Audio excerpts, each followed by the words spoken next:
Good morning, everybody, and welcome back to Computer Science 150.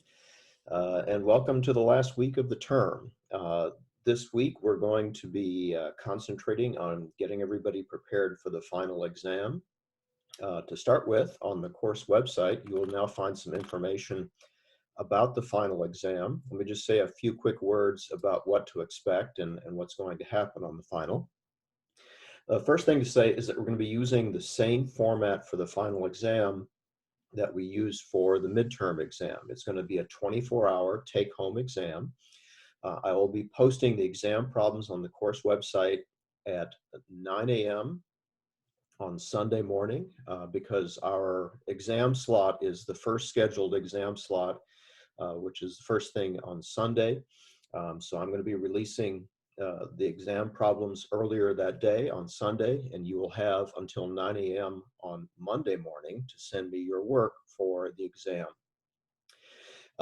The exam will cover a range of different questions.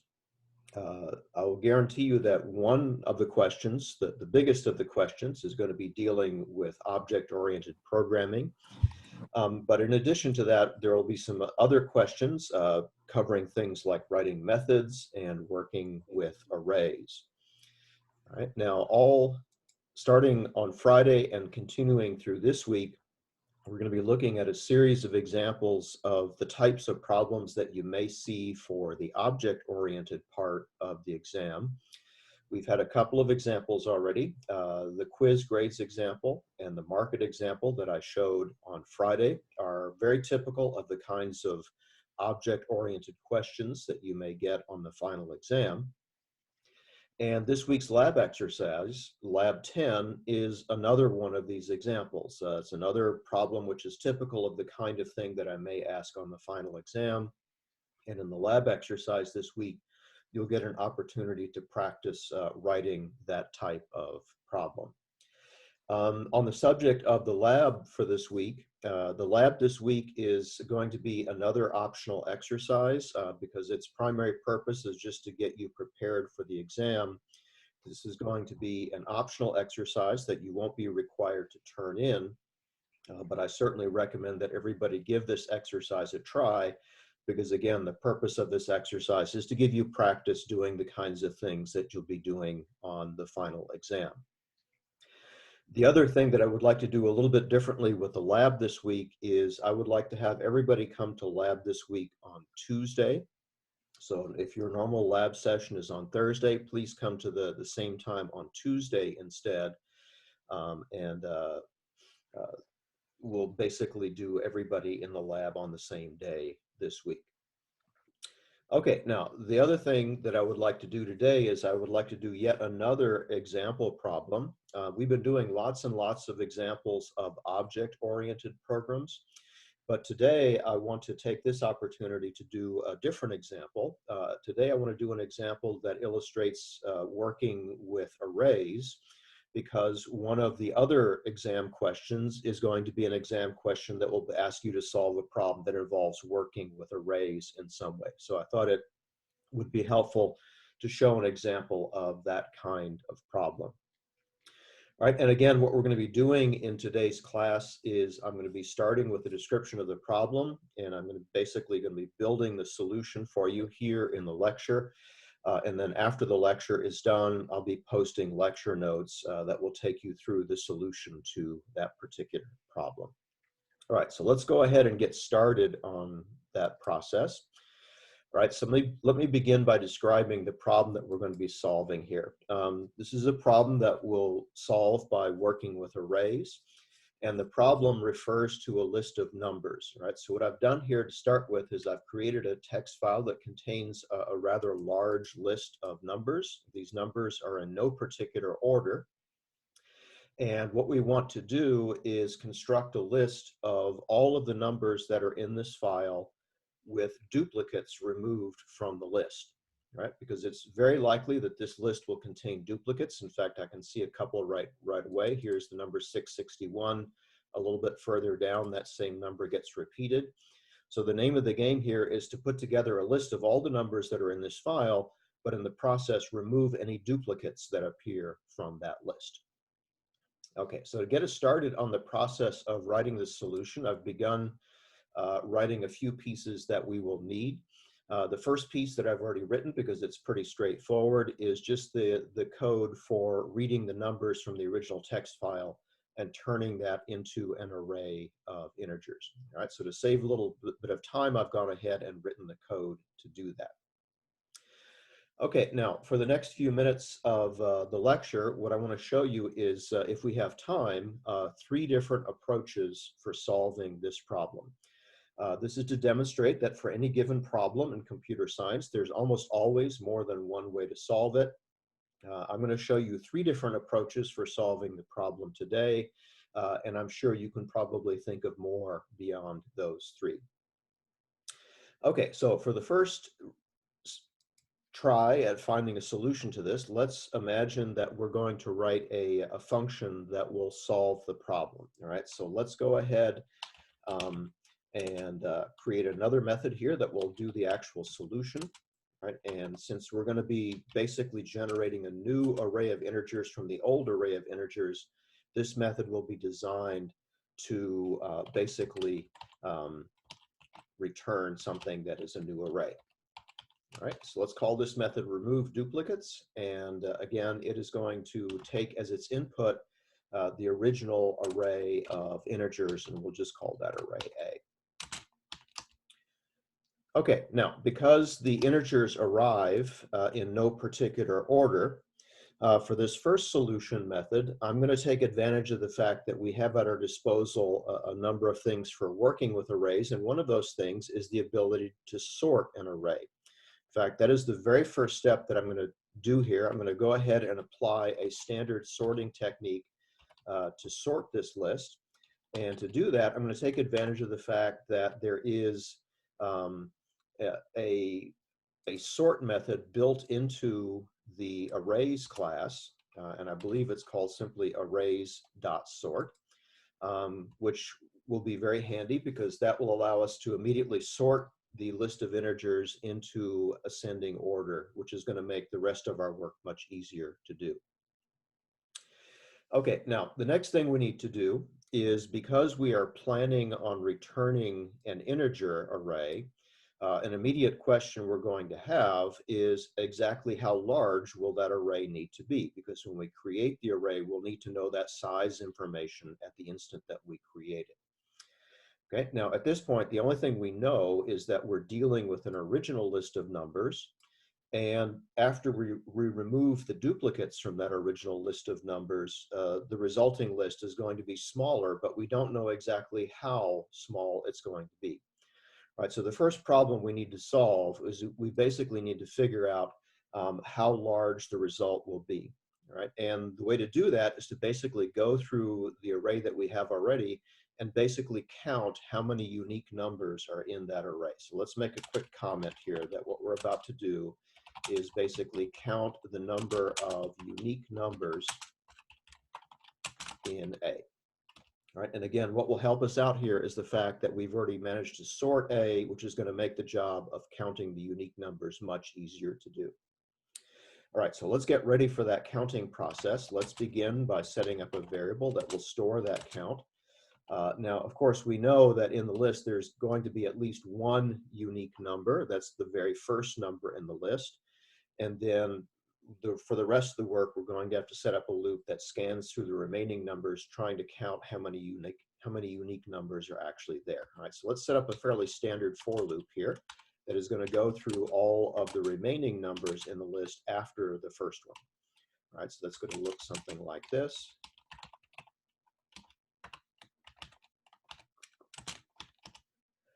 Okay, now as we do this scan through the list, what I'm going to be looking for is numbers that I have not seen before.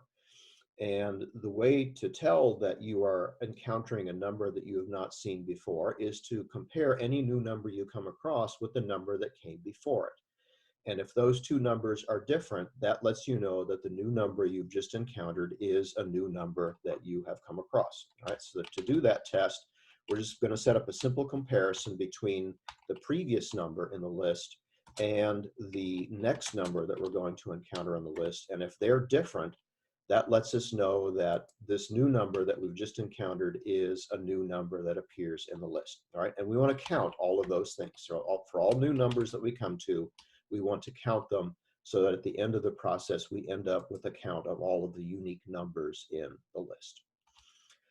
Okay, so if we've done that correctly, and if the logic of that is correct, that solves the problem of figuring out exactly how many unique numbers were in the original list.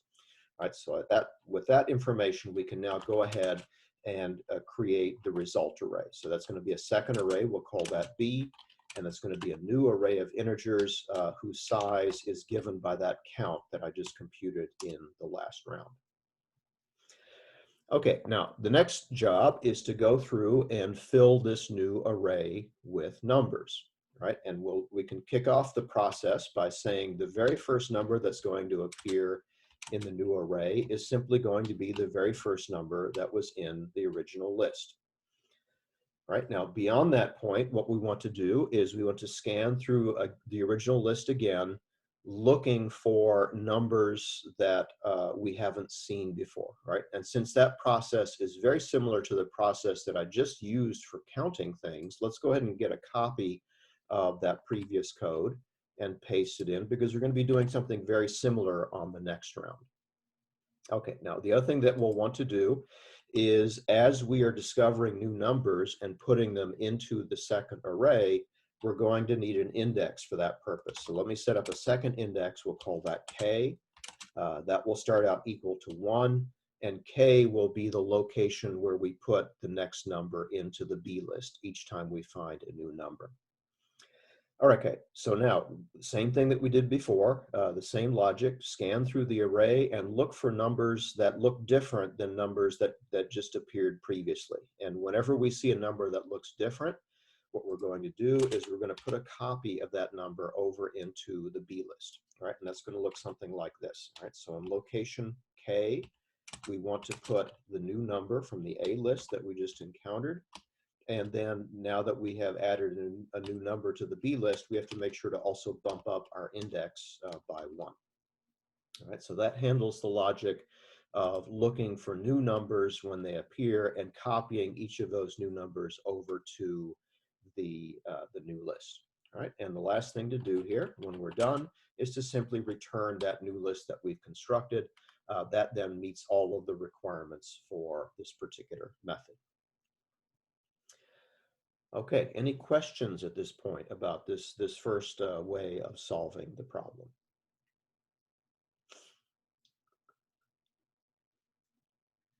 Okay, well, if not, the next thing we need to do down here in main is we need to actually call that method. So let's go ahead and be prepared to receive the results.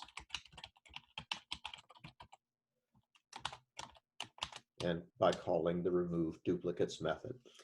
All right, and then the very last step is to go ahead and print the results that we've generated. We can do that here directly in main. So let's just set up a simple loop here in main that is designed to go through all of the elements in B.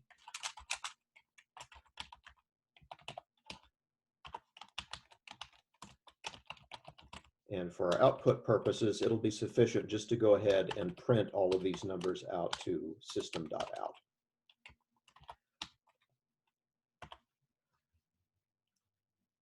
Okay, so that is our first solution to the problem. Let's go ahead and run it and confirm that it's doing the right thing. Okay, so what we get here is a list of numbers. The most important thing to notice about the list of numbers is that it does not contain any duplicates. If you scan through carefully, you'll notice that there are no duplicates anywhere in the list. And also, the other thing you'll notice here is that there are a few numbers missing, because in the original list, we did not have every possible number in the range. And the fact that some numbers are missing here from the result reflects that behavior in the original list. Okay, so that is our first solution to the problem.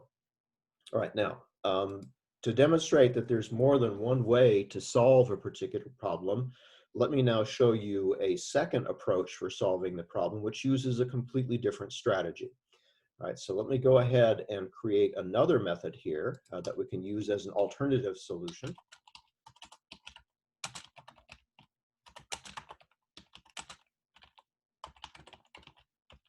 And we'll give it a slightly different name to distinguish it from the first version. Okay, now in the second version, we're not going to sort the original list of numbers to start with. What we're going to do instead is we're going to try to collect information about how often each one of the numbers in the file appears. Right, now to do this, first we need to have a little bit of knowledge about the numbers that appear in our original list. And an obvious remark to make about these numbers is if you just examine the entire file, one of the things you'll notice about them is that all of the numbers are limited in size. In particular, none of these numbers are ever bigger than 1,000. And that's a useful fact about the numbers in the original file, which is going to help us here. Okay, so given the observation that none of the numbers in the original file are equal to 1,000 or larger, I can do something like this. I can now set up an array. We'll call this the counts array. This is going to be an array of size 1,000. And the purpose of this array is to store count information. For each of the possible numbers that shows up in the text file, what I'm going to do is I'm going to be computing a count of exactly how many times that number appears in the file. Right, and for that purpose, I'm setting up a counts array here. And since the biggest number that I have to worry about is 999, this will allow me to count any of the numbers in the range from 0 to 999. Okay, now the next thing that we need to do in preparation for actually using this counts array is we have to be careful to make sure that we set all of the counts in this array equal to 0 before we do anything, right? So here we're going to set up a standard loop that is going to go through the counts array, simply setting everybody in the counts array equal to 0.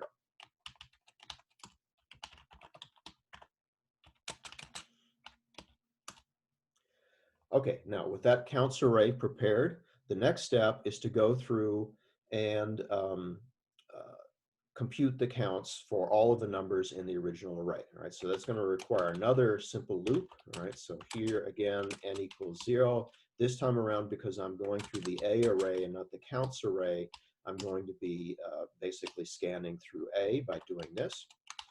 All right, and what we're going to do on this scan is that each time that we encounter a number from the A array, we're going to go to the corresponding location in the counts array and increase that by 1. Right, and here's the logic to do that. All right, so the number we're looking at is A brackets n. That is one of the numbers in the counts array. We're going to go to the corresponding location in the counts array and just increase that count by 1, just to record the fact that we now have seen that particular number one time. Okay, so that will collect counts information about all of our numbers. The next thing is we have a problem similar to the problem that we had in the previous solution, and that is eventually we're going to want to construct our result array B, but before we can do that, we're going to need a count of exactly how many unique numbers were in the original list A. Right, so what that's going to require is another search through the counts list. So let me get a copy of this code here. And what we're going to be doing this time around is we're going to be looking for all of the numbers in the counts array that appear more than 0 times. All right, so let's set up a counter here. We'll declare the count variable, set that equal to 0 at start. And then we're going to go through all of the counts that we have. And if anytime we come across a count that is greater than 0, that represents a number that we're going to need to put in our eventual list. And for all of the numbers in our eventual list, we'll need to count those. All right, so we're just going to increase the count, the overall count by 1, and that will take care of that.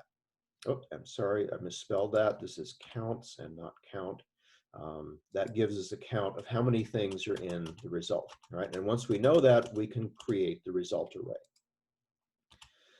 All right, and then the final step is to make another scan through the counts array. Once again, in this round, what we're looking for is we're looking for things that have a non-zero count. And any number that has a non-zero count, we're going to want to put a copy of that number into the B array. Right? Now, in preparation for putting things in the B array, I also need to set up an index for that purpose. So let's set up an index k. And then each time we put a new number in the result array, I'm going to go to location k and put a number there.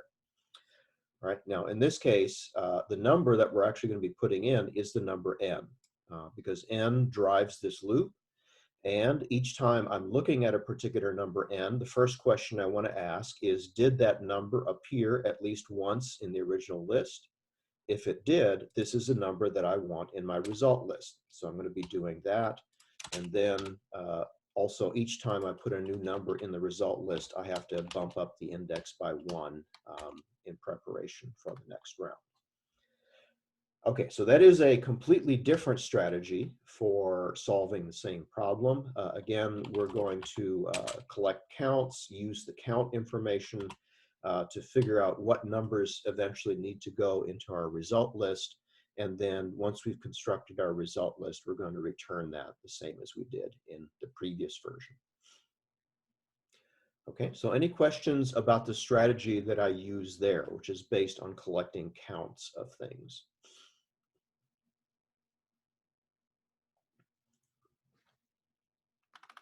Okay, and one final thing to do here is to simply test it and make sure that it gives reasonable results. So we'll call this alternative version here and run the program again and see what we get. Okay, similar looking results, is the same as the last time. And if you remember what happened near the end of the list and also what happened near the beginning of the list, you can quickly see that this is producing exactly the same results that we generated from the last solution. Okay, so that's a second perfectly valid solution to this problem. Okay, let's go on and go for a third solution.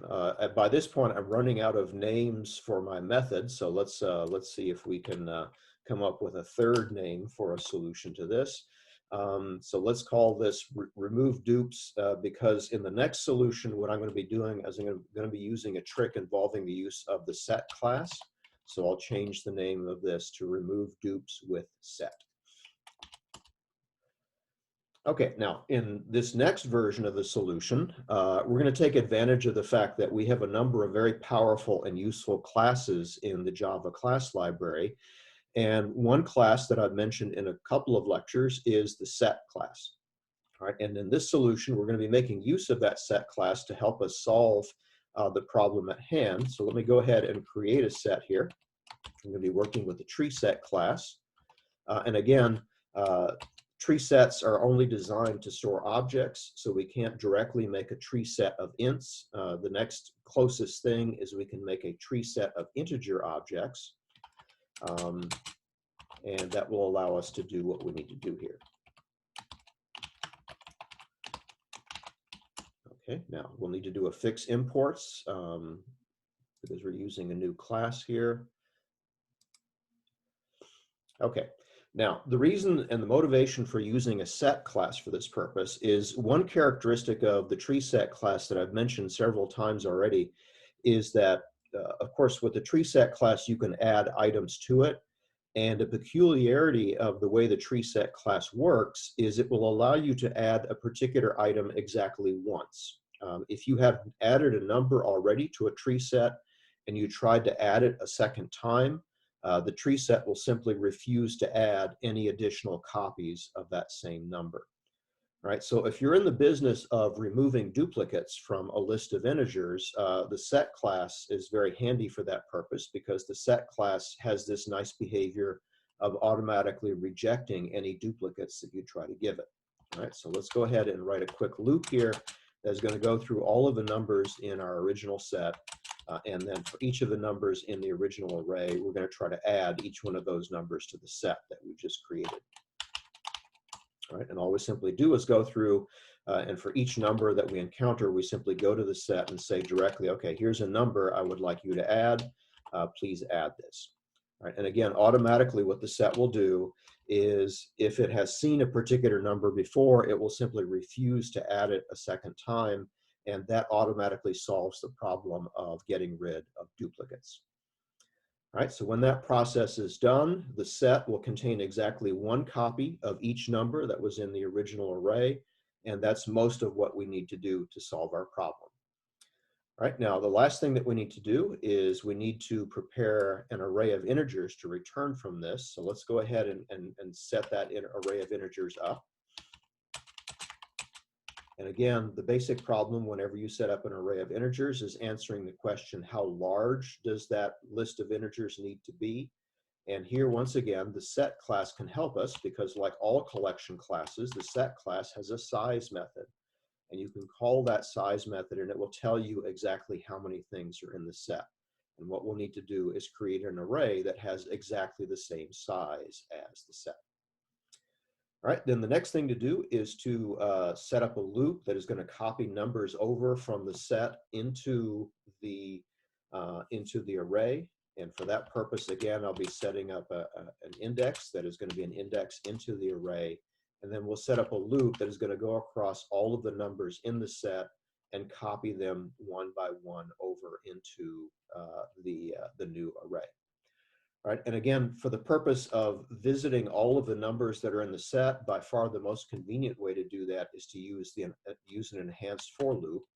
All right, so we'll set up an enhanced for loop that says for every integer x found within that set, let's go ahead and do something. In this case, the something is placing a copy of that integer in the new array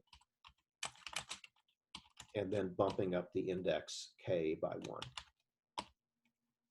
Okay, and then when we're done with that, we just simply return the new list that we've created, and that finishes the work that this method has to do. Okay, and finally, the last test, as always, is to go ahead and run this and see what results it produces. And let's see what we get here. Okay, looks like the same result as last time near the end of the list. And again, at the beginning of the list, so it looks like this is also a perfectly valid approach. Okay, so what we just saw here is actually quite typical of many problems. We very quickly are able to come up with 3 approaches for solving the problem. These are 3 completely different strategies for solving the problem. The first one is based on sorting the original list and then taking advantage of nice behavior that you always get within sorted lists. The second solution was based on the idea of collecting count information and using those counts to produce our results. And the third solution made use of a handy set class and took advantage of this nice behavior of sets that they automatically will refuse to store duplicates in a set when you're working with a set. All right, so 3 completely different solutions for the same problem. Again, a very typical sort of thing that you'll see in computer science. Okay, so any final questions about any one of the examples that we did today?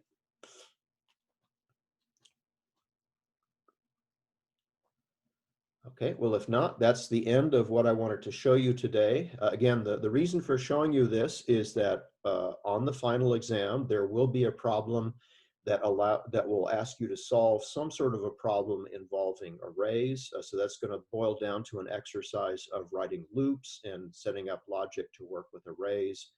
So the guarantee is that you'll have at least one problem on the exam that has this sort of character to it. Okay, so with that, we are actually done a little bit early today. I will see everybody back for the lab exercise tomorrow. Again, we are having a lab exercise this week, and everybody is going to be doing the lab exercise on Tuesday. There will be no Thursday lab this week. Again, the lab exercise will be practice for the final exam, and because it's purely practice, you won't have to turn in any work for the lab exercise. But again, I do encourage you to show up for the lab exercise tomorrow and work on the exercise because it will be very good practice for what you're going to be doing on the final exam. All right, and in preparation for the lab exercise, what you should do before you come to lab is read the problem statement. This is a problem that is fairly straightforward and easy to describe, but again, it'll be helpful if you go ahead and read the problem description in advance of the lab exercise. That will help you get a running start when you come to the lab exercise tomorrow. Okay, so I hope to see everybody back for the lab exercise tomorrow, and we will see you then.